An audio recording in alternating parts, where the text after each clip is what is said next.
In Austin, a political showdown is underway. The Texas legislature has opened its first public hearing on a plan to redraw the state's congressional map, and the meeting quickly turned combative. This isn't the routine once-a-decade adjustment that follows the U.S. Census. It's a rare mid-decade redistricting set in motion after the White House urged state leaders to act. First, a quick refresher. Redistricting is the process of redrawing electoral boundaries to balance population shifts. States normally do it every 10 years, but Texas Republicans have called a special session to do it now, years ahead of schedule.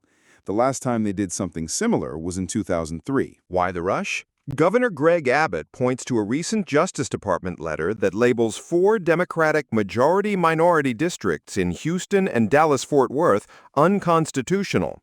Critics see another motive. Former President Donald Trump has said a very simple redrawing could net Republicans 5 extra U.S. House seats, crucial insurance for the party's thin majority heading into the 2026 midterms. The first hearing drew a packed crowd and strong pushback. One resident called the proposal a good old-fashioned bait-and-switch with a power grab added in. Democratic Congressman Joaquin Castro told the GOP-led committee, "You all are being used." Speakers argued that dismantling districts centered on Black and Latino communities would violate the Voting Rights Act. A legal scholar bluntly labeled the idea plainly illegal. Republican members insisted they were merely gathering input and hadn't seen draft maps. Still, after only 6 hours, and with dozens of people left waiting to testify, the committee adjourned.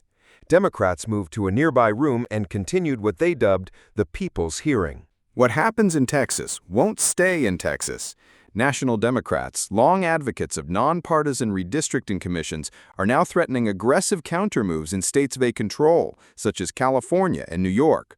Former Congressman Beto O'Rourke says the party must be absolutely ruthless to regain power. Yet the GOP strategy carries risks. By carving up safe Democratic seats, Republicans could inadvertently make several of their own districts more competitive, a misfire known as a dummy-mander. There's also a legal contradiction. Texas is simultaneously defending its current map in court as race-blind, while citing alleged racial gerrymandering as the excuse to redo it. Thursday's hearing was the first of at least 7 planned across the state. Democrats vow to slow the process, but as the minority party, their tools are limited, and any map that passes will face an immediate court challenge. The fight over Texas's voting lines has only begun, with control of Congress and the principle of fair representation hanging in the balance.